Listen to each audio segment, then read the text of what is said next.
And Viva Los Angelitos, and welcome to Halos in the Infield. I am Fernando Mendez, representing Halos in the Infield today, and I'm joined here by Brian Crosby. Brian, how are you doing? I'm good, man. Thanks so much for having me. It's good to be Yeah, back. yeah, I know. So some of you guys might recognize Brian. He's been on the show before. He was on last off season when we still had hope about the 2022 season. We'll get a little bit into what happened this season, what didn't happen, all that fun stuff that comes with it. I But think I, I think I predicted that we'd go to the playoffs, but we'd go to the postseason if I'm not mistaken. I think But we all did. I mean, especially after that first month, man. I mean, we were riding high. We were looking good. ESPN was like on the wagon. They're like, "Oh, dude, both LA teams, both New York teams are the best teams in baseball." And look what happened. yeah, didn't quite play out that way. But I mean, could we have it any other way as Angels fans? We can't have success. I know it seems that way. It just seems like we're always doomed to come up just short. Yeah, dollar short, day late. It's just kind of been the way it's been really since the team came around, and it's unfortunate. We had our good run there when Artie first bought the team. We talked a little bit about this in the last episode. Yeah, We were talking about, was that really Artie buying the team and making the team successful, or was he just kind of riding the Disney wave? yeah. I mean, I think he bought the team when it was its most valuable, right? I mean, Disney got us to the World Series, and then they're like, hey, it doesn't get any better than this. We're at its zenith. It's tough to imagine getting more valuable. Great time to get out of this and sell the team, and so Artie definitely benefited from some of that success for sure. So that's kind of a perfect segment. So you segue. So for those of you guys who don't know, Brian works with Marvel Creative, right? Yep, yep, Well, what's yeah. your I'm the creative official title? director. Yeah, Okay. I'm the director of Marvel themed entertainment development. Okay, and before that, you were worked in Imagineering, correct? Yes, I was in Walt Disney Imagineer for 10 years. I was a concept designer. But actually my first stint with the Walt Disney Company was working out at Angel Stadium. Back then it was Edison International Field of Anaheim. And I was taking parking ticket money. And that was kind of a little side hustle. Oh, there you go. Trying to make ends meet. I got to go into the game, but technically the team was owned by Disney at the time, so my Disney career started at Angel Stadium. Hey, there you go. There you go. You can use that as your, hey, that was my foot in the door kind of inspirational story to the little guys who are just getting started. There you go. Is that something that's like talked about often? So when you worked for, Disney proper, when you were officially in with the company, you were in Mhm. Walt Disney Imagineering. Is that something that was like ever talked about? Or was, the whole Ducks thing and the Angels ownership just kind of like a blip on the Disney radar? No, I think people talked about it. I kind of came in. I came into Disney in 2005, so the team had Yeah. already been sold at that point. But I certainly knew people that were involved and around at that time. And I think it was more, people that lived in Orange County that were really excited about it. It seemed like almost kind of an unusual experiment. Oh, Kind of getting into the sports game. There was a lot of Disney sports movies at the time. yeah. Angels in the Outfield, the Mighty Ducks, Little Air Giant, Bud. Airbud. It was kind of in the pop culture zeitgeist. So I think it was certainly an interesting time, especially in Orange County, and I actually really dug it. I dug that kind of pride in Anaheim. It was Disneyland, and Disney owned the Angels and the Ducks, and it felt like Anaheim was a thing. We were pushing Anaheim, and I kind of liked it.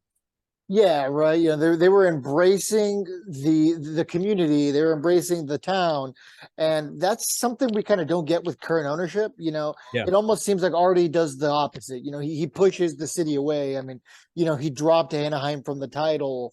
He yeah, embraces Los Angeles, and from a marketing standpoint, it's obvious as to why it's better to market Los Angeles than Anaheim. I don't think anybody argues that. But it definitely has left a bad taste in Angels fans' mouths, and rightfully so. I mean, you go from Disney, who of course embrace Orange County, and you see the Samuelis embracing the city of Anaheim for the Ducks, and right. Artie's Yeah, like, no, we're good.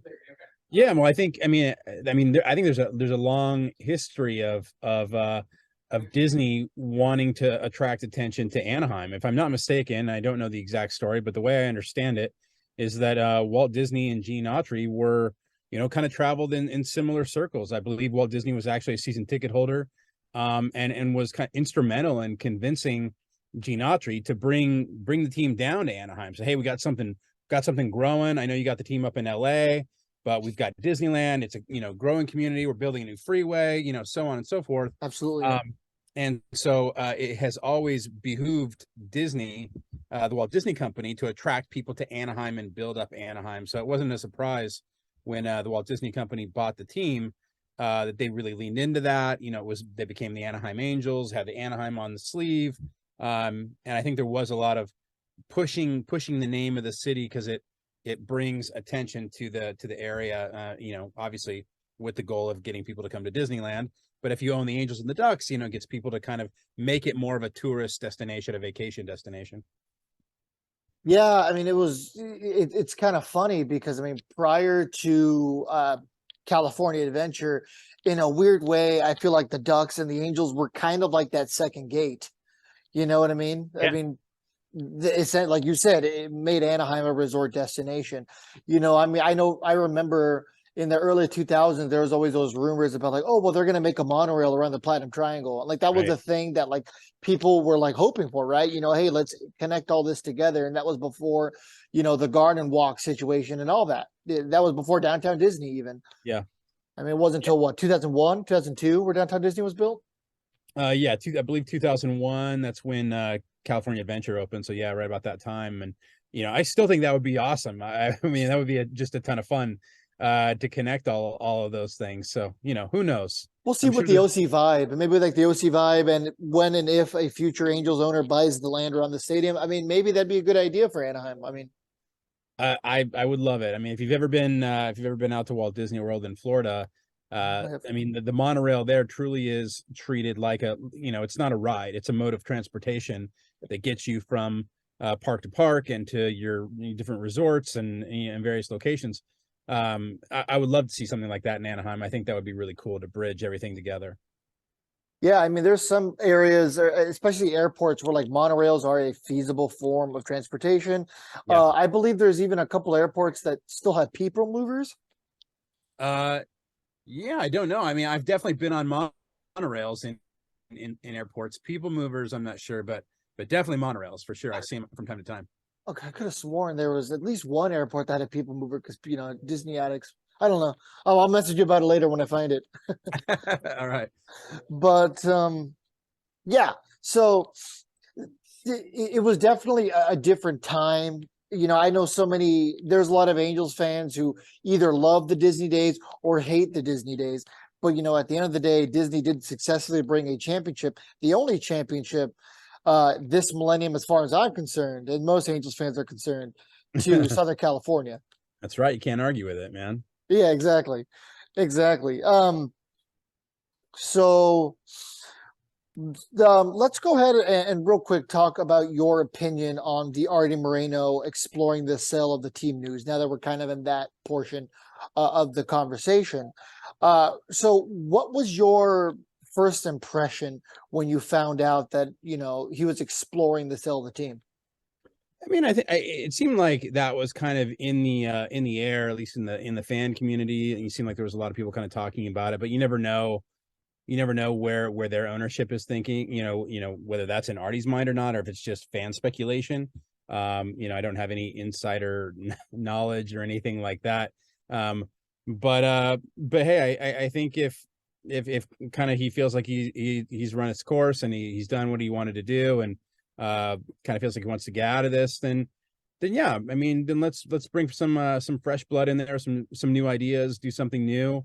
I think it's always good to freshen things up from time to time, and who knows what'll come of it. So I'm optimistic. It'll be interesting to see who ends up buying the team. And I think there's a lot of speculation now about when's a good time to sell. The team is probably not as valuable as it may have been like in 2002. At the end of 2002, after having won a World Series, but do have a big established fan base now. You obviously have two of the biggest marquee players in all of baseball, if not the world, in Trout and Ohtani, obviously. So, and then it'll be interesting to see what they do this offseason to kind of up the value. Obviously, the signing of Tyler Anderson is an interesting one, and we'll see what other moves Perry makes to make the team a bit more valuable. So I'm all for it. It's for the fans. I think it's a time to be excited. Hopefully there's some good change that might come of it, and but at the same time, I don't want to discredit some of the good that has come from Artie as well. I think there is. I don't love the name of the team, but but at the same time, I think Artie has really embraced the Angels as a brand. You certainly see the A everywhere. I mean, if you think about branding and I mean, the Angels is second to none. I mean, that the Angels logo is on everything, and they've really leaned into that. So whereas Disney maybe leaned a little bit more into the Anaheim, I think Artie really leaned heavily into the Angels as a brand, and celebrating the halo and things like that. So, but at the end of the day, it's really about let's get a winner on the field, regardless of what they're wearing or what they're calling themselves. So hopefully that's where we're driving towards. Yeah, I mean, no matter which way you look at it, Artie came in and did his job, right? His job at the end of the day as an owner is to make money. No matter what, a sports organization is a business. No matter which way you slice it and dice it, your goal is to make money. So essentially, your goal is to drive up the value in your investment. And to say Artie's done that is a drastic understatement. I mean, this guy paid what, about $300 million for a team that's now going to sell for most likely over $3 billion. They're currently projected to be the most high selling baseball organization of all time. And at the end of the day, no matter what, that's a success for Artie Moreno. Yeah. I think this can only be a good situation. There's a lot of Angels fans who are like, well, what if the owner comes in and doesn't spend money? And to that, I say, I mean, is it working right now anyway? I mean, yeah, Artie's spending money, but I mean, what's it led to over the last decade? It's led to 0 playoff wins and 1 playoff appearance. But, I feel like only good can come out of this. My only hope is that whoever takes the team loves the team, cares about the team, because I just don't get that from Artie right now. I don't feel like he would die for this team. It's an investment to him. He protects his investment. And, there are, like you said, some good things that the front office has done.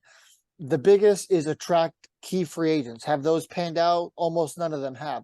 But at the end of the day, the Angels are finally solidifying themselves as a heavy hitter during free agency. They're becoming a big market team. And that's something we didn't see with Gene Autry. Bless his heart, he was a great owner. He was very involved. But he hardly ever made the big free agent splash. Not in terms of names. They got Rod Carew. They traded for Nolan Ryan. Obviously, that's not a free agent signing. But, they got some of these big name guys either early on and turned them into talented players like Nolan Ryan, or they got them when they were past their prime, like Reggie Jackson or Ricky Henderson. Yeah. But nowadays, we're attracting guys like Albert Pujols. Did we get the Albert Pujols we wanted? No, but you have to make those type of moves to get into the spotlight.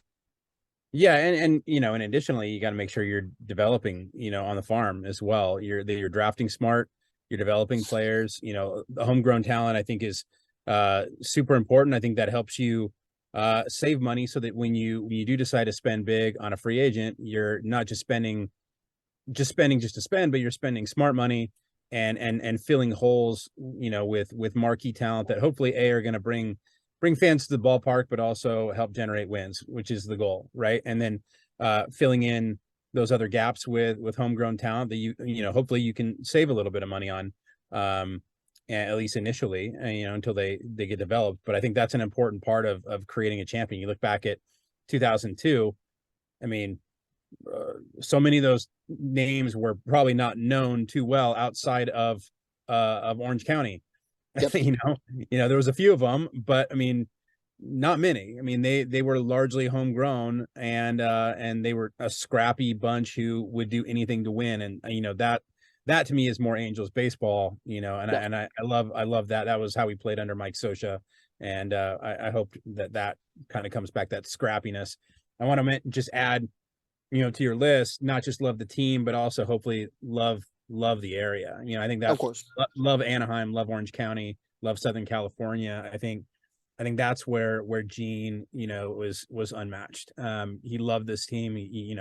He bled Angels red, and to this day, I mean, we recognize the cowboy. Um, Yep. I think that's important. I don't know if anybody will ever carry that same level of weight because he originated a team, but you can only hope that somebody will come in and really love Orange County and know what makes us different, what makes Orange County different from LA and different from San Diego. It's got its own unique flavor and vibe, and hopefully that's something that gets embraced. Yeah, and I mean, it's such a viable market. You know what I mean? You can make money in Orange County. People in Orange County love going to baseball games. I mean, you see the product they've supported over the last decade. Once again, I mean, this hasn't been a winning organization for the last 10, 15 years, really. But yet fans continue to go out there to watch the team, and obviously, yeah, it's because they have some talented baseball players. Otani and Trout alone are going to sell you a bunch of tickets. Right. But, the fact that, I mean, what's better than going out to the ballpark on a perfect Saturday night during the summer, and it's 75 degrees. That's an Yeah. ideal situation. Angels games are typically not overpriced compared to some other ballparks.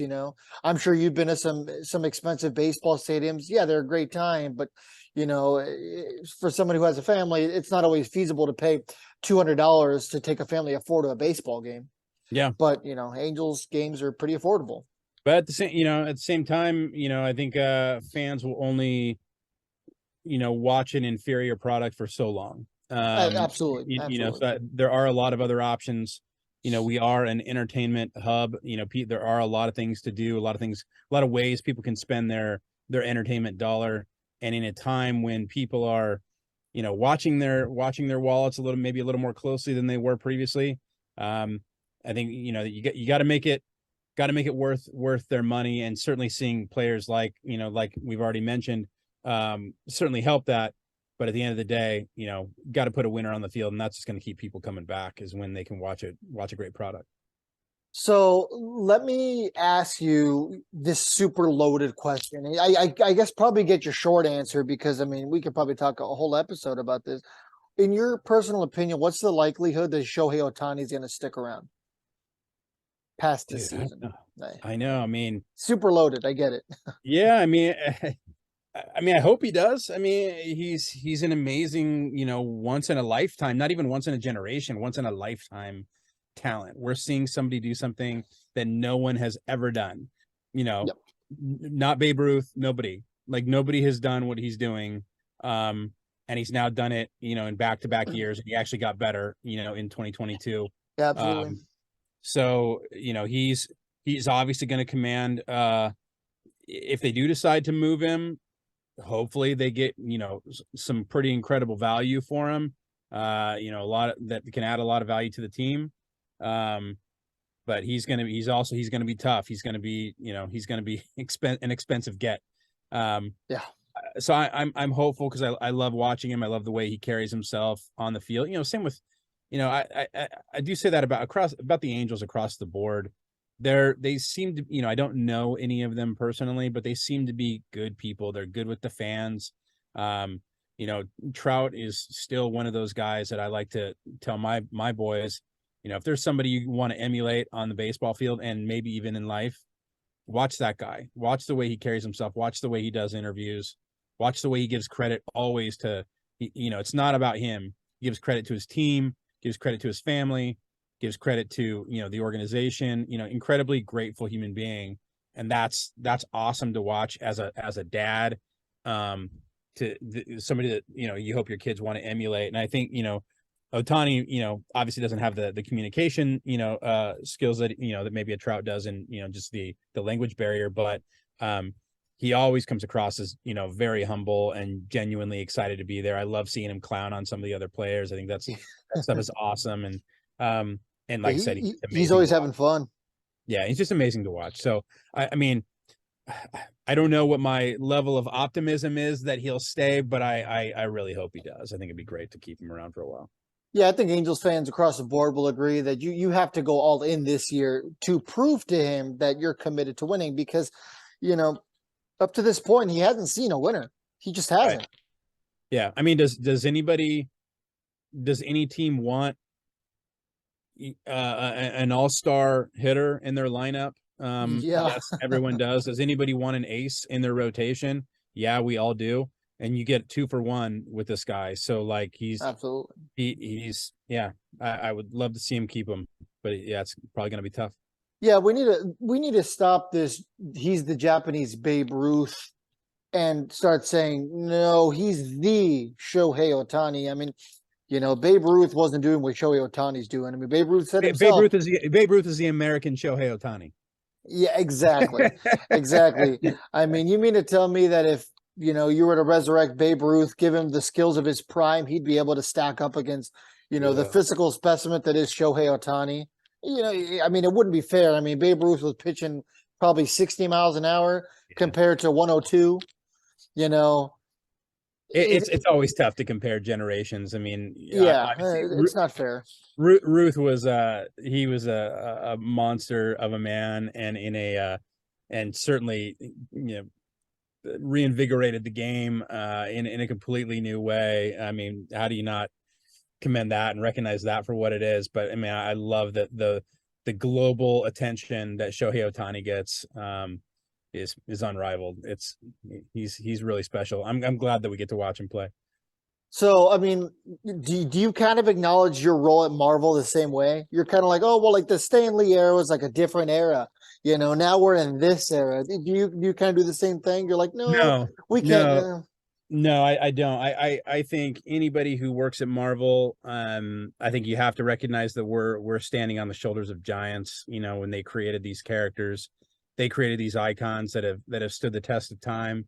And I feel blessed to get to be one of the people that carries that banner in my own kind of line of business.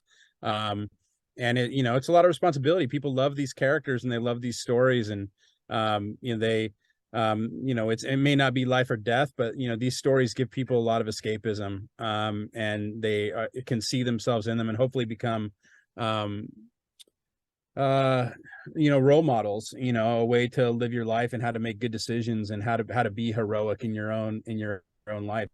So that's not something I take lightly, because I grew up loving those stories and loving those characters, but I recognize that those guys that came before me, I wouldn't have this job if it wasn't for them. So That's incredibly fair grateful. enough. I mean, and say what you want. I mean, I know there was a lot of people who, when the acquisition was first made, people were like, "Oh God, Disney's going to ruin Marvel." And I mean, I'm sure you heard that kind of stuff.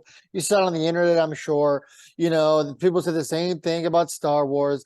And I mean, I think Disney's done a great job with Marvel. There's a lot of people who, Marvel's their favorite franchise that's out right now. You know what I mean? I mean, you guys are continuously knocking breaking these records in the box office just continuously, man. Well, it's we're very fortunate. There's a lot of really passionate people that work for the company, and every line of business is kind of doing their part to hopefully tell good stories and connect with fans in new ways, and hopefully surprise them, but also deliver on the things that they're looking for. But yeah, no, it's a great time for Marvel. Things like, and being part of the Walt Disney Company. I mean, I don't know if I'd even be working at Marvel if it wasn't for that acquisition. I remember it very well when I opened up my email that morning when I was still in Imagineering and seeing that Disney had purchased Marvel. It was 2009, and I could not have been more excited because I actually came from comics, and I had I had kind of a comic book sensibility. It was something that I was already passionate about. Wednesday Warrior, going to buy my comic books every Wednesday, and when Disney bought Marvel, just couldn't have been more excited. And the fact that I've been able to marry some of my passions with theme park storytelling and live events and those kinds of things with the Marvel brand and the characters that I grew up loving, and then now to be able to combine it again with working in professional sports and bringing Marvel and professional sports and baseball together. I mean, um, I mean, I'm just so Dream grateful. come true, huh? Yeah, it really is a dream come true. It's awesome to be a part of. So we'll get back into the Marvel minor league tie-in in just a little bit. But before that, let's talk real quick about the acquisition of Tyler Anderson. So All right. I've seen a lot of just differing opinions on Tyler Anderson. You got, half of the Angels fans ecstatic. Actually, no, you got like 33% of them ecstatic. You have the other third of them who are like, cautiously optimistic. And then you have the other third who are like, this was an overpay. This was a bad idea. He's going to get hurt. We're going to regret this. Where are you? I think I'm in the cautiously optimistic camp. Okay. I don't know that I love it or I'm ecstatic about it, but I also don't know that I don't hate it either. I mean, he did have a great year. He was an all-star, and um, we'll see. We'll see how things play out. I think as Angel fans, we've now become a little bit skeptical of every signing. Yep. Going, Absolutely. oh, we're gonna get burned again. Oh, they're overpaying for another guy, but you just never know what's gonna happen. I kind of like the 3-year deal. It's a commitment without being a huge commitment. Yep. The 1-year deals never do anything for me. It just feels like, oh, this is just a rent a player. And it's not somebody who's in this for the long haul, probably going to be traded Yep. at the deadline. They're not here, for what we're trying to do. Right. Yeah. But 3 years is like, hey, we really believe in this guy. We think he's going to add some value to our rotation. We think he's going to stay in the rotation. If he gets hurt, obviously who can predict that? But Yeah. I don't know. I mean, I like it. I like it better than like a 10-year deal. Yeah. We've seen enough of those as Angel fans where we kind of go, Yeah. oh gosh, this guy's going to be 47. Not Tyler Anderson is not, but I'm saying he's. You look at some of the ages of these guys with these long deals, and you're like, oh, okay, well we're gonna get 5 or 6 really good years, and then we're gonna be struggling to find a place for them on the bench after that. So I don't know. I think 3 years sounds good. Maybe it's a bit of an overpay, but like I said, was an all-star. Let's see what happens. Yeah. So he'll be 33 at the beginning of opening day. So, maybe starting to slowly exit his prime. But I mean, we're talking about a guy here who had a stellar year, and everyone's like, well, we're paying for the year he had. That's baseball. That's the nature of this beast. In the sport Yeah. of baseball, you pay for the year that the person just had, but the good news is it's a 3-year deal. Like you said, you're committed to him. There's a little bit of faith there. It's not a 1-year deal. It's not a rent a homie situation. 3 years, like, hey, you're part of this team. You're going to be part of this team till you're 36. We want you to usher in a new era of Angels baseball. We want you to take some of these young lefties underneath your wing.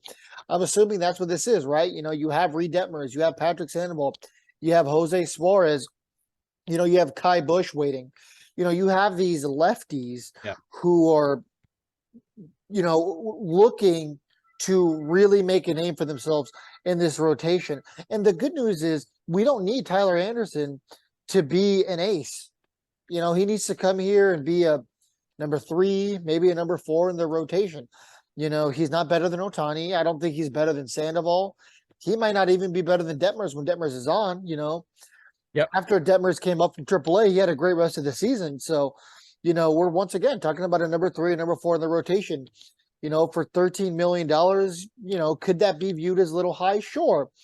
But, he had a 2.57 ERA last year, and his career ERA is 4.16. That's not horrible. Yeah.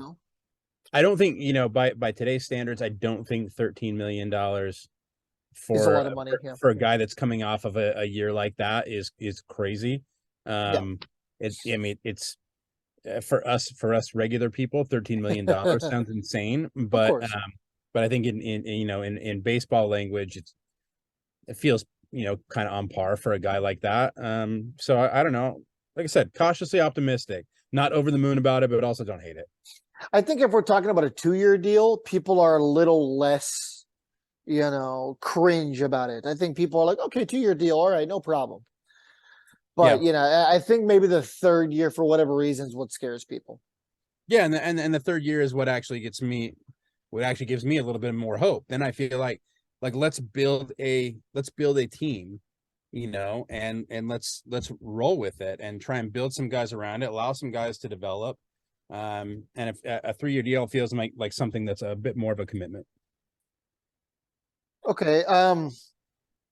So it seems like we're in agreement about the Tyler Anderson thing. Not a horrible move, probably good for what we need here in Anaheim. I don't think this is going to be the move.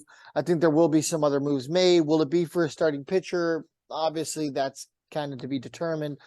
One thing I wanted to ask you about was going to the Savannah Bananas game. I saw the photos. Looked like you guys had a good time. Oh my So God. walk me through that. Insane.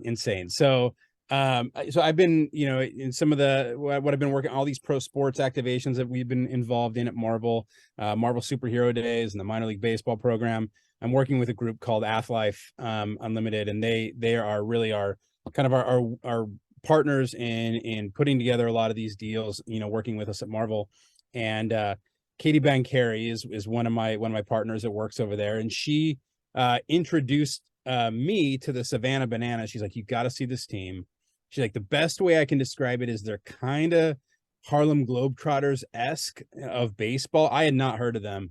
And she forwards me their Instagram, and I got hooked instantly. I'm howling laughing at these guys. They're just off the wall, having a good time. And I'm like, we gotta get out and see these guys. So I've turned my buddies onto them. My wife is following them.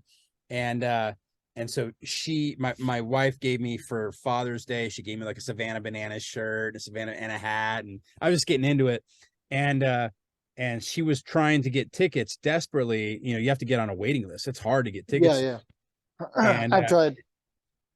yeah, so Katie, she was on the waiting list and she managed to get tickets. And Okay. so she got 4 tickets, and she's like, do you want to go out to Savannah and go? I'm like, 100%. We're there. Booked the flights, booked the hotels. My wife and I extended the trip out a little bit just because we like to go visit other ballparks around the country. So we flew out and went to Atlanta and saw a game there, and then went down to Savannah after that and saw the Bananas. And man, what a hoot! It was insane. It was insane. Just, I mean, we were fortunate enough to get to have lunch with the owner, Jesse, and so we talked to him for a bit, got to pick his brain. Turns out he's a big Disney fan, loves Walt Disney, loves Imagineering, and loves Disney parks. And so we kind of hit it off on that, talked a little bit about that on that front. And they're really just playing by their own set of rules, banana ball as they call it, and taking some of the things that maybe people don't, the kind of a new generation, things that they don't love. Like they straight up asked fans, why don't you like coming to a baseball game? What are the things that drive you crazy? And inevitably people said food's too expensive and the games are too long. Those were like the common two. So they immediately said, okay, we're going to put a time limit on the game. And then whatever the score is at that point, that's it. That's the game. And then they added a whole other host of rules as well. And the food situation, it's all you can eat. I mean, you got to pay for, if you want to get alcohol, you want to get desserts, things like that, you pay for that. But like hot dogs, hamburgers, sodas, water comes with it. You can get as much as you want. And they put on a show, but it truly is, it's a show, and a baseball game happens to break out. I mean, they're just having fun. Like I said, somebody hits a foul ball into stands. If the fans catch it, it's an out. I mean, if your listeners have not checked out the Savannah Bananas, and I'm not affiliated with them in any way, shape, or form, I'm not working with them. I just think they're a ton of fun. And obviously it's not Southern California, it's not the Angels, but and it's all the way over in Savannah, Georgia, but they are a lot of fun to watch. Well, they're going to that world tour next year, so I think they do come to Rancho Cucamonga. So that's yeah. right in everyone's backyard. So most of our audience is in Southern California, so that's something worth checking out. If you have ESPN Plus, you have to watch the Banana Land documentary. I've watched all 5 episodes. It's awesome. It talks about Jonathan Papelbon and Jake Peavy. These obviously super well-known players. Yes. Going out there and playing for a collegiate baseball team. Yeah, essentially. And Papelbon was there when I was there. He pitched. Did you get to see him? Okay, awesome. Yeah. Did you get to see the old dude, the World Series winner? No. No. Okay. How about the guy on the stilts?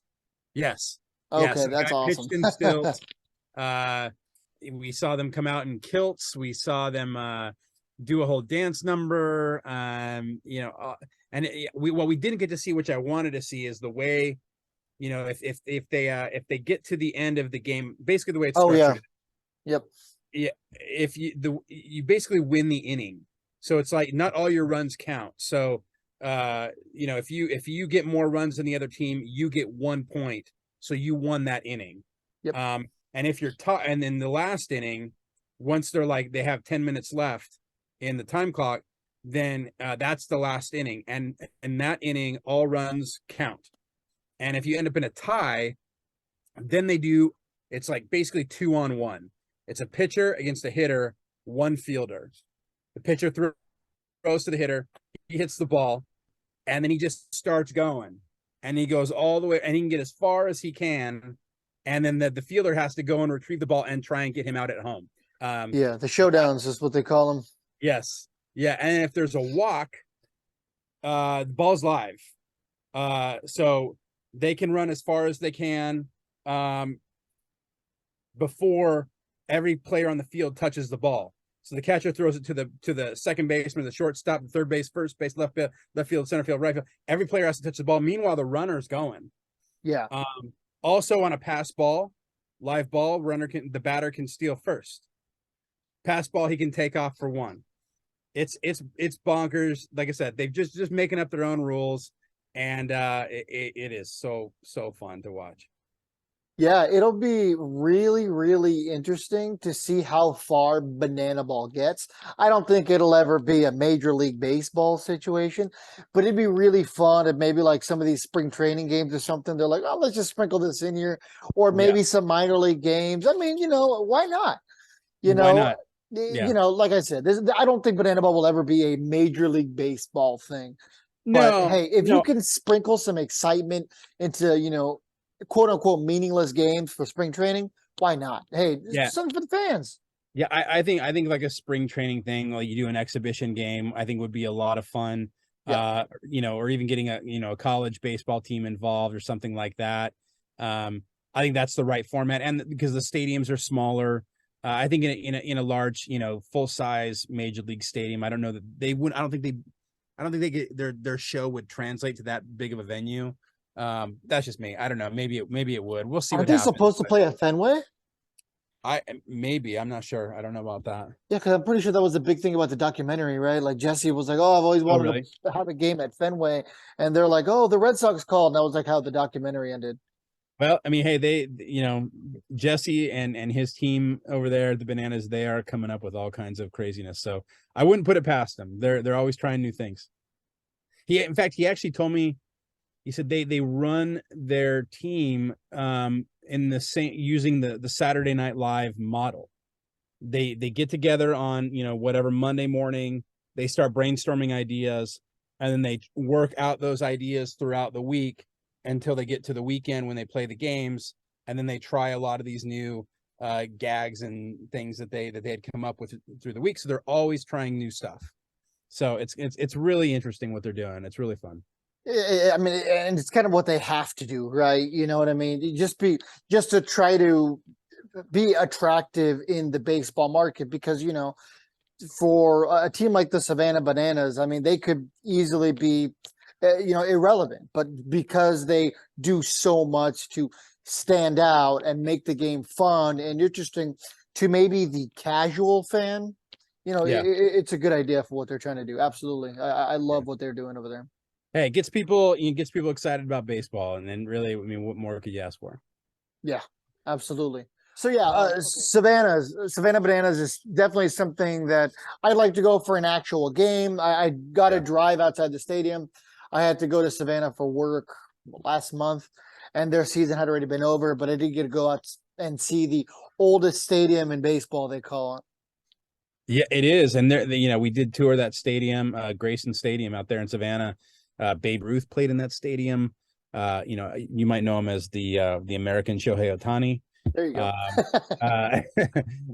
No, there's a lot of legendary players have played. I think I want to say Jackie Robinson. I know Mickey Mantle. I think there were it was quite a list of people that have played there. Pretty impressive. Yeah, absolutely. So, absolutely, I would definitely recommend going to a Bananas game from what I've seen. And it seems like Brian's regurgitating the same thing that is worth checking out. Are you guys going to try to go when they're in Southern California? Yeah, I'd love to. We don't have tickets, but I would love to go again because it is a lot of fun. Have they sold tickets yet for the tour? I don't know if they've started. I haven't I don't looked. know. I don't know. I don't know how that's going to work because I mean, I would imagine there's going to be a lot of people wanting to see them. Yeah, I'm sure. So let's now get to, the meat and potatoes of why we wanted to bring you back on and why Yes, you were sir. really excited to come on. So, talk to me a little bit about what Marvel is doing for minor league baseball to kind of tie everything together and to get you involved with baseball so you're not the one in the black sheep in your family, as you said. I appreciate that. For your listeners, yes, I'm the one member of my family who was not currently affiliated with Major League Baseball, at least prior to this deal. But yeah, my brother Bobby was a player with the Oakland A's and the Arizona Cardinals, Arizona Diamondbacks, and Pittsburgh Pirates, and then now he's the manager of the Midland Rockhounds. My brother Blake is a scout with Toronto Blue Jays, and my father was a player in the 70s with Cincinnati and St. Louis and Cleveland, and was a scout for many years, Baltimore and Cleveland and Oakland and even the Angels for a short time. But me, I got into the superhero business. I was a better artist than I was a baseball player. But I love the game. I've always loved baseball, and it was a dream come true to combine what I was doing at Disney with what I was now going to have the opportunity to do at Marvel, and now the next evolution of my career. I'm really working very closely in helping develop the creative for our professional sports activations at Marvel Superhero Days, Marvel Superhero Nights. But this partnership in particular, I'm really excited about. Obviously, I love baseball. But we are doing something that's pretty unprecedented for us at Marvel.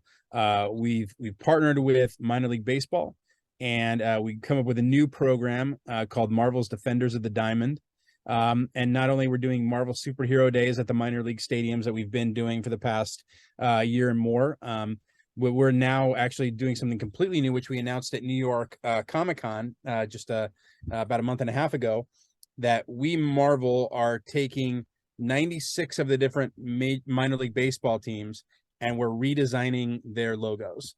So it's not so much about putting Marvel intellectual property into the team, so it's not a mashup in any way. It's literally taking each team's colors, mascots, their name, what's important to their city, things like that, and coming up with a new logo that is certainly inspired by what they have, but it's our own take on it.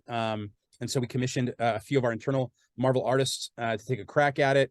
Like I said, 96 new logos. It was not a small amount of work. I art directed the majority of those, and then I drew 20 of them myself. Pencil to paper and drew them out, and just really awesome. So actually, starting November 18th. All the new merchandise featuring these new Marvelized, for lack of a better term, Marvel Defenders of the Diamond logos is going to be available on, and we've been releasing them periodically on social media. I think we start with 8 at New York Comic-Con, and then about every day or so there's a few more that trickle out, and I think we just got a few more left to reveal. We're about there to the full 96, and so next year.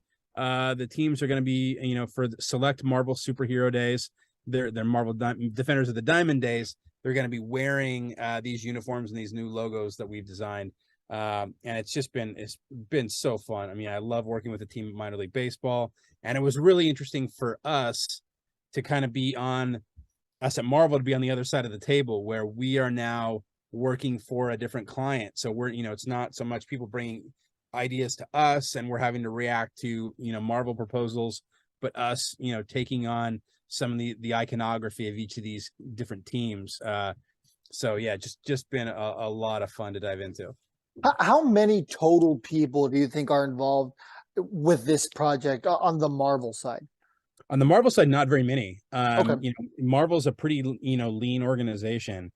We have a fairly small team at Marvel Themed Entertainment. We have 4 people. And Okay. so I had 2 project managers. I'm the director. I have a coordinator. And then we have a few people that are involved on kind of the custom publishing side. We have, certainly legal people that are involved in some senior leadership and things like that. But the Marvel side is pretty lean in terms of who's actually working on this project. And then minor league baseball, not a ton over there either, just a few key people, Nathan Blackman and Kurt Hunziker and Bailey Shaw and a few others. So that's really kind of been the core team over there. And like I said, we all just we're a tight group, work very closely together on each and every one of these. And having their the feedback from minor league baseball and the work that we're doing to create these logos, because we're designing for hats and designing for uniforms and jerseys and things like that, things that I have not directly been involved with before. So completely new challenge, but it's been just a lot of fun. And of course, the ones that I designed, I had to design all the Angels affiliates. I went out of my way. As the art director of the program, I was able to select Pick and choose a little bit. Yeah. So I made sure you're like, I'll take the grenade on the Angels ones, guys. No worries. Well, hey, but that means I know I got to make sure I nail it, because Absolutely. I know what it means to the Angel fans. So one of the earliest ones. So I'm looking through your Instagram right now, which, by the way, is Wizard of Cross 23 for anyone wondering, or anyone who's listening who wants to follow along here. Thanks. So, like, I remember the first one that I have seen was, of course, the Rugged City Trash Pandas. I think were they one of the ones you released in New York? Yeah, that was one of the I thought so. Yeah. I think Midland Rockhounds. Obviously, I did that one as well. With my brother being the manager there, I wanted to make sure I got to do that one. And I think Rocket City was one of the first. Buffalo Bisons was up there as well. Yeah, that was really cool. I really like the Bisons. Awesome. Yeah, El Paso Chihuahuas is cool. The response has been great. Salt Lake Bees, probably one of my favorites. Was a lot of fun to design. So the response has been cool. The Louisville Bats is another one of my favorites. Yep. Yeah, I've enjoyed it quite a bit. I went out of my way, I think, to message you about the Isotopes one. I was like, oh, this one's sick. Thanks. I mean, we talked about the Savannah Bananas. I mean, minor league baseball is also just having so much fun with what they can do, these different programs. The Copa program, if you're familiar with that, but certainly they're doing a lot of unique, new things, really innovative in terms of creating fan engagement. And I think this new program, which not only did we design logos, but we also created a new comic book. So we wrote and created a completely new story called Defenders of the Diamond, where the Avengers and led by Doctor Strange are forced to go into action at a baseball game, and the players themselves get in on the action, trying to literally defend the diamond. We're having so much fun with this partnership, and I'm really excited about it. Yeah, I mean, and that's the kind of stuff that minor league baseball should be doing, right? They don't have to be taken as seriously, if you will. They can have these fun projects. They can do this kind of stuff because they can be a little more personal with the fans because it's such a more intimate environment. So this is the kind of stuff that people want to see, and this is the kind of stuff that people who are in some of these small towns like Modesto or Stockton. This is the kind of stuff they want, right? I mean, and it makes it more fun for the kids, especially, to get into baseball because, I like the Avengers. Maybe I'll like this baseball game because, all of a sudden Bernie is a Marvel character by default. You know what I mean? He's a Marvel logo.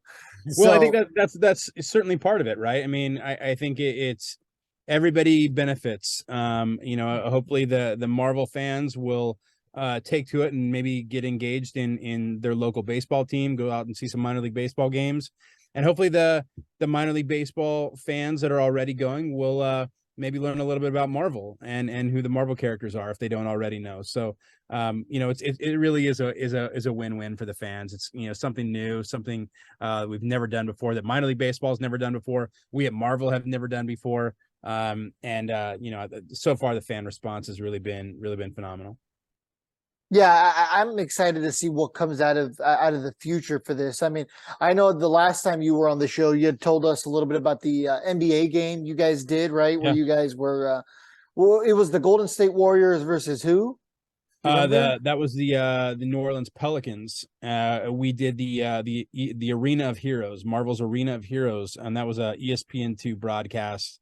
And we had done a lot of in games in person, but that was a broadcast that we It was a essentially did live Marvel game, Display. man. Yeah, so that was completely new. So we're trying to think of new things that we can do. We're having a lot of fun. This is new territory for us, for a lot of us at Marvel. And I think there's definitely a few of us that have really been passionate about this project for a long time.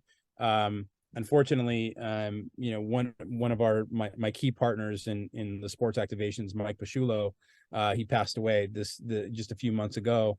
And Sorry to hear that.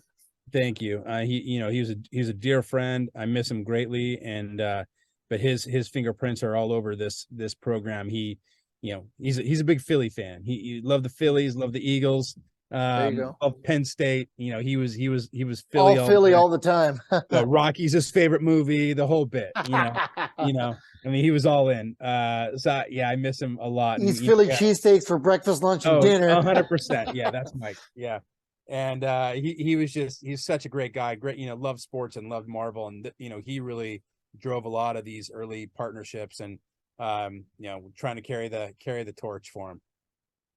So, I'm sure this is probably a question that you really don't fully know the answer to yet.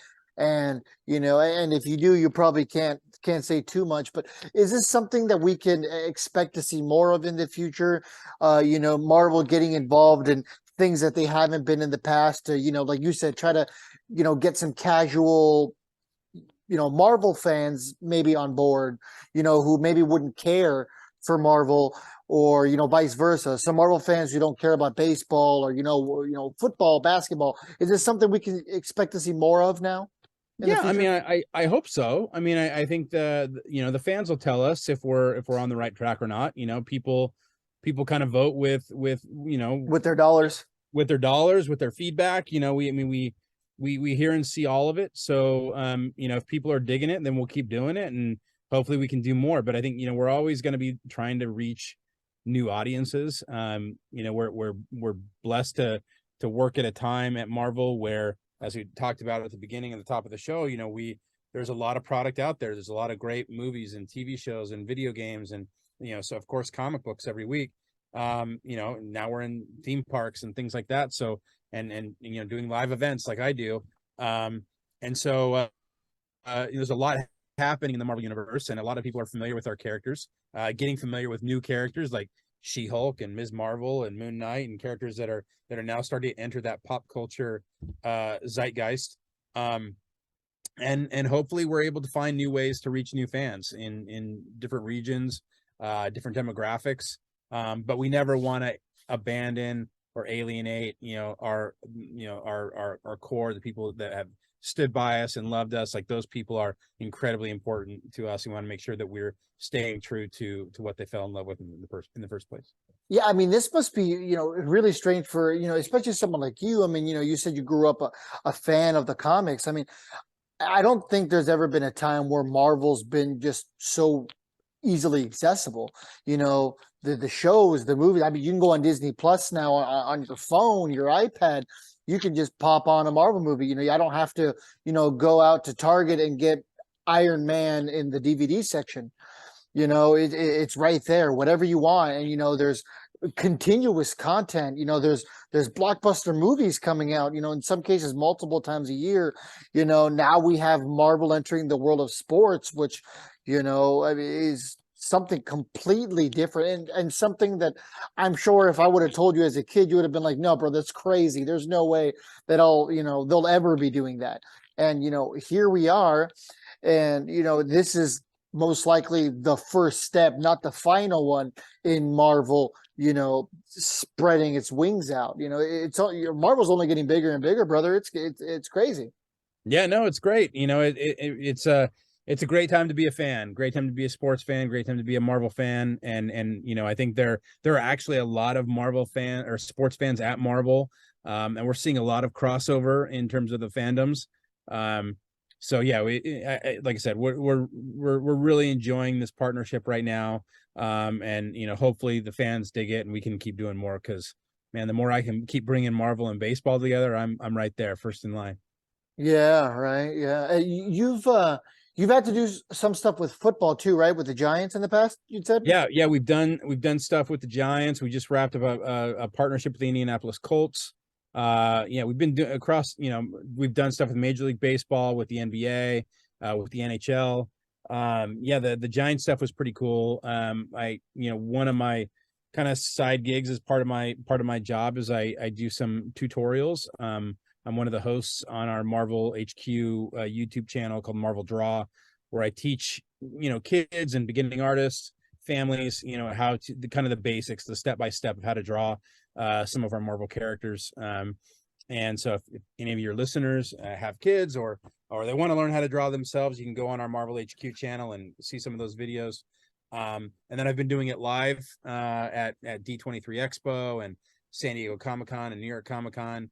And the New York Giants were actually interested in bringing me on board to teach one of their players how to draw. So Blake Martinez, who actually just recently retired, he was linebacker at the time with the New York Giants, and I did a couple of sessions with him, teaching him how to draw. He's a big Marvel fan, and so we had fun doing that. So we're just, like I said, trying new things, man. It's kind of an experimental time, and we're always coming up with new ideas, and some things stick and some things don't, and the things that keep working we try and do more of, and we're always trying to be innovative and come up with new ways to engage and get people excited. And what's great is a lot of the players, if you think about it, I mean, I'm an old man, I'm 45, but so I grew up reading the comics here, but the players, if we think back to Iron Man, the first Marvel Studios Iron Man film came out in 2008.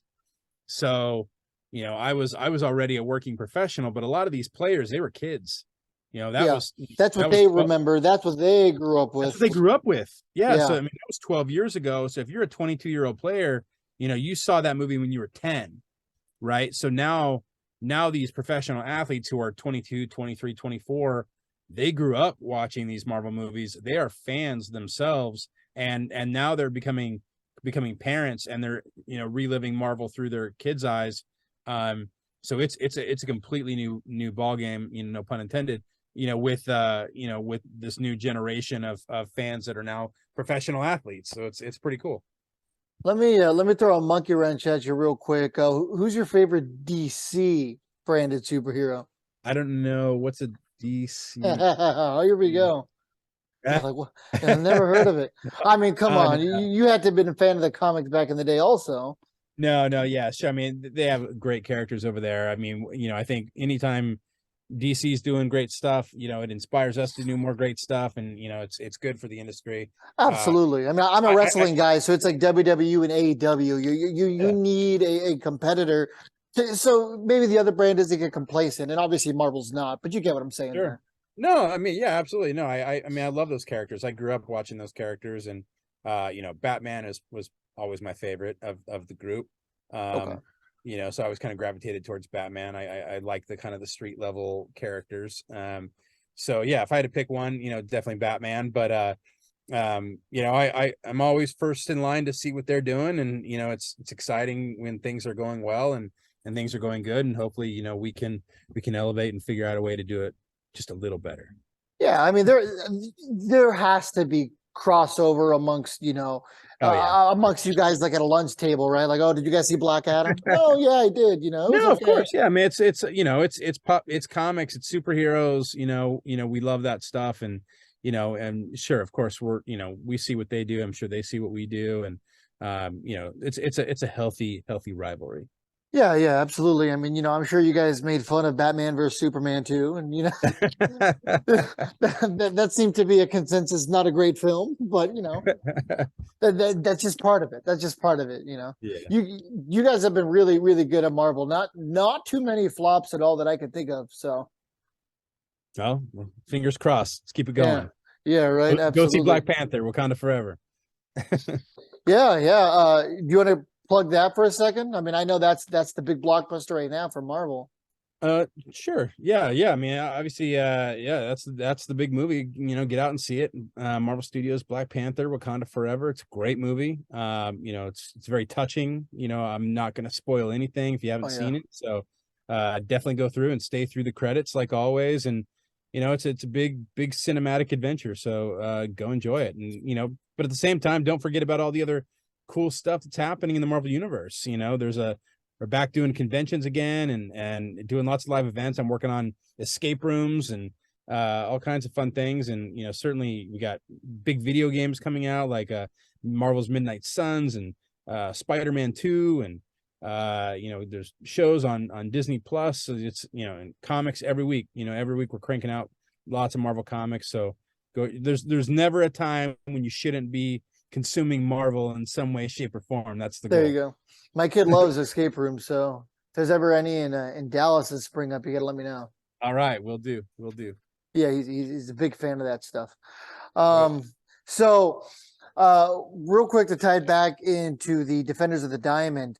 Yeah. So you've said that you took it upon yourself to take the Angels minor league logos and do that. So I'm sure there's a long list of ones that you really like, but what are like if you had to say maybe 3 to 5 of your absolute favorites, Yeah. maybe the inspiration behind it, if you want to get into that a little bit. Sure. Yeah. I mean, each of them had their own, sets of challenges. Some I landed on quicker than others. I think in terms of process, usually I would generate about, 4 or 5, maybe more different designs, present those back to the teams. They'd kind of go through them, pick the ones they really liked, and then hopefully, pare it down to 1 or 2 that we would really develop. I think ones that I landed on really quick, the Salt Lake Beast came together really fast. I mentioned the Louisville Bats, as another one that came together really quickly. Let's see. So Trash those Pandas, I would imagine, was pretty. Trash Pandas is challenging, right? So like, obviously, you can't say Trash Pandas and not think of Rocket Raccoon, Yeah, our own character. So it was a challenge to make sure, hey, it needs to be uniquely the Rocket City Trash Panda and not be Rocket the Marvel character. So we had to make that distinction. That's why I put him in the kind of the space helmet, made him a little bit different. But at the end of the day, he's a raccoon in space. So it's like it's yeah. tough to not blur that a little bit. But that was a really fun one to do. Let's see. Um, Talk to me about the 66ers one real quick. So yeah. that one's an interesting one. So Bernie's obviously the main focus there. Bernie's the mascot for the 66ers for any of you guys who don't know. Do you want to maybe talk a little bit about that one? I mean, you can kind of see if anyone looking on YouTube. Yeah. Yeah, that one was interesting. So I that was probably one of the hardest ones to land on. Yeah, not 66ers, not really. Yeah, Nothing screams Marvel there necessarily. right. Yeah, so what do you do with that? So I mean, I looked at, the 66ers have 2 mascots. So they have Bernie, and there's kind of the other guy that has the big Slick. wrench. Yeah. And so initially I started with him and made him kind of super heroic, and that didn't seem like it was kind of getting us there. And I thought maybe I'll just stay away from the mascot thing. Did a few different designs with the 66 and the wrenches, and looked at some Route 66 type stuff. And I did a few sketches of Bernie, and kind of came back around like maybe let's do something with Bernie. And so I did kind of a more aggressive version of him. And the Bernie stuff seemed to be resonating more with the team. And then they gave me a note that they saw him as a magician, and I said, Okay. all right. I mean, he's your character, if that's. So I'm like, okay, what does that mean? And obviously we have magicians, in the Marvel universe. We have, Doctor Strange and, characters like that. And so I'm like, well, I can't make him just Doctor Strange. So like maybe like if I made Bernie a magician, what if I gave him kind of a cape and a collar, almost kind of Strange-esque, but then did the top hat thing, so it's a little more kind of traditional magician, and that seemed to really resonate with them. And recently the 66ers posted an image of Bernie doing some magic with a top hat on, and I don't know if that came before the drawing or after. um but yeah, that seemed to be the one that they really landed on. So it was, this was an interesting design challenge in some of these, figuring out what was going to resonate with the team. And some teams were very precious about kind of their iconography and not wanting to drift too far away from what they had, and others just really let us fly. So I think all of them are interesting and fun. I mean, there's so many wacky mascots around minor league baseball. I think the Dayton Dragons was a really fun one to do. I just posted that one not too long ago. The Daytona Tortugas was a lot of fun. One of my partners on my team, Mikey Trujillo, he was one of the project managers on that. He really enjoyed the Tortugas. So yeah, I mean, I think so many of them were fun and presented different challenges. The Midland Rockhounds obviously was very close to my heart as well, with my brother. So yeah, I mean, I know you said name one or two. No, it's fine, man. I named about 8, but I would say if I had you hold my feet to the fire, I'd say the Bats and the Salt Lake Bees are probably my favorites. Yeah, there's a couple that haven't been released yet that I'm really excited to see, like the Lake Elsinore Storm. I'm excited to see that one because they have one of the cooler minor league logos as it is. Yeah. So I'm it's excited. Already kind of superhero-y to begin with. Yeah. Yeah, exactly. Has that one not been, that hasn't been revealed yet? Not that I've seen. I mean, let me check theirs while we're talking. But yeah, that one's one. I'm kind of excited to see what you guys do with the nuts. That'd be kind of, my dad grew up in Modesto, so yeah. Okay, so yeah, nothing with the Storm. Okay. Been announced yet, but I would imagine the coming days here. Probably, yes. Okay, and Modesto Nuts. Actually, they put one out. Yeah, they put theirs out. Just a super ripped nut with a with a cape and a bat. I would imagine that one's pretty hard. Yeah, I didn't draw that one personally. But yeah, it's tough. Like, what do you do with that one? So, and some of these were challenging, Yeah, but that was part of the fun of it. Yeah, like you said, there's a couple that you were probably immediately like, oh yeah, that just makes sense. Like the Bees, that one's a pretty natural connection there. But man, my favorite, if I had to say, is the Isotopes one. All I can say is I'm angry this partnership happened because my wallet's going to be affected, but in the best way possible. Because I mean, there's so many of these hats I'm going to want to get. The shirts are going to be cool. I'm excited. It'll be really, really fun. That's great, man. I'm glad. Yeah, I'm glad you like the Isotopes. That was a fun one to do. Yeah, it's really cool. I get like Powerline vibes. I can appreciate that. Yeah. From a Goofy movie. So yeah, I know. That's kind of, that was like the first thing that came to my mind. Obviously, I know that's not Marvel, but that's what came to my mind. It's in the family. There you go. Okay, so anything else you want to say about Marvel Defenders of the Diamond? No, I just encourage it again. November 18th, all the merch becomes available. So whatever your favorite minor league baseball team is, or if you just have hats or logos that you're seeing that you really like, go check them out and support them. Again, that's how we're going to know you're into it, and hopefully we can do more stuff like this. Do you have your list of ones you're planning to get? I mean, oh yeah, I got my list. Okay, how about your wife? Did she have hers where she's like, okay, I really like this one? I don't know. She has a love-hate relationship with this partnership, because it was a lot of late nights up drawing, and she didn't see me for a while. But no, all kidding aside, she's excited about it as well. And I don't know what her favorite one is. I haven't asked her. You'll have to get back. Yeah. Get back. Let us know what her opinion on some of the stuff is. I have a feeling the Trash Pandas might be up there. Yeah, that one's pretty cool. I mean, it helps that our double A team has one of the, coolest names as it is. Their logo is pretty cool as it is normally. Yeah.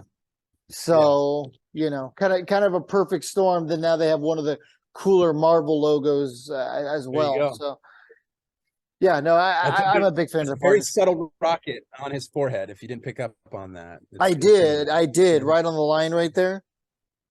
Yeah. Yeah, no, that's what I noticed immediately, actually. But Good. everyone's eyes are going to go somewhere different. But yeah, man, it's just really cool. It's totally different. It's totally out of left field in the best way possible. And this is just the kind of stuff that you know that baseball fans are going to love. They're going to gravitate toward it. I'm sure you guys are going to see that at Marvel, and hopefully this maybe with the Major League Baseball teams, this will be something that they explore in the future too. I hope so. I have ideas. I have ideas. Okay, have you ever you've toyed with the Angels logo? I'm assuming by now. I did. In fact, I think if you dig into my Instagram, I think at one point I put together. I didn't really mess with the logo too much. It was more of a kind of a here's what I might do with their uniforms. I think I was just having some fun one day. I took kind of a combo platter of different styles. It's somewhere in my Instagram, I think, if you dig deep enough. Was it okay? So it's not a recent one. No, it was a while back. But I Okay. didn't actually mess with the logo. I think I just kind of changed the color scheme and did kind of here's what I do with the uniform. So I was going to do something different. Okay. I don't think I ever asked your opinion on the City Connects. What do you think? Do you like them? Oh, I love them. Yeah, I think when they first leaked, I don't know if I was a huge fan right out of the gate, but I think once the context kind of came together and I understood the story behind it and what they were really going for and the surf culture, yeah, I really dug it. So I immediately, my sons are both surfers, and so they gravitated really quickly to that stuff, and I went out and got a hat. I think it's super. Look, some of the City Connect stuff. Horrible, like the Dodgers logo, Oh the yeah, Dodgers uniforms. Okay, yeah, yeah. those are Like bad. no, I was like, but some of them, like I thought the White Sox looked great. Yep, I hate to say it, but I actually thought the Astros looked really cool. the Space City ones, those are cool. Yeah, But I do think, I think we're kind of the best of the bunch, in my personal opinion. And I they're know top I'm three biased for because I'm a sure. I fan. would say top. I'd say my favorite is probably the White Sox. The South Side just such a clean look. Yes, Those are just badass. yeah, they were great. They were great. They were really cool. Yeah, I'd either put I'd say second. I'm trying to think if there's anyone else I'd put ahead of us. I'd say we're probably number two, and I think the Padres are number three. I hated the Padres ones originally, and now they're starting to grow on me. Let's see. So I think Oh, so, okay. so I did kind of a redesign. Yeah, the black one reminds me of the Ducks night jerseys from a couple years It's ago. not black. It's dark blue. Ah, okay. Look black, obviously, in the Yeah. on the phone, but I loved when the Angels did the gold halo on I on think it was top of the hat. the 50th no. I mean that when the 50th anniversary. Oh, yeah, Uh, yeah. so we had that, it was just it was this, but the halo wasn't silver, it was gold. Some about that just really struck me, and I really dug it. And I think it kind of spoke a little bit to more of the legacy of the team, having traditionally having more of a gold or yellow halo. I really liked that look. But and I miss some of the navy blue. I mean, I love the red, but I'd like to see some of the navy blue come back. Yeah, just a hot take. I think once the ownership changes, that they'll probably be some form of rebrand. I think most Angels fans are ready for that anyway. Yeah, I think that. But I mean, it's a great look right now, right? I mean, yeah, I don't hate it, but I think it's due. It's yeah. due Well, naturally. I mean, it's been 20 we're not years. like the Yankees, Yeah, no. where we have this affinity for one look, but I think we've had whatever 7 or 8 different looks over the years, so why not change it up? Absolutely. All right, Brian, for any of our followers who are interested, where can they find you to, keep in touch with more from the Marvel Universe? Yeah, you can follow, like I said, you can follow me on Instagram. I'm at Wizard of Cross 23. Hit me up there and see some of the art I'm posting, some of the events we're doing, and things like that. I try try to post pretty regularly and different things that are happening around at least around the Marvel themed entertainment universe, let's say that way. So yeah, hit me up there. All right, Brian, it is always absolutely fun to have you on. You're welcome anytime, whenever you're free, man. You just let us know. We love talking baseball with you, and it's always fun to talk Marvel and Disney as well. Likewise, brother. Thanks for having me. No problem. And on behalf of all of us here at Halos of the Infield, thanks for tuning in. Make sure to follow Brian and make sure to follow us on all our social media. Have a great rest of your day, everybody.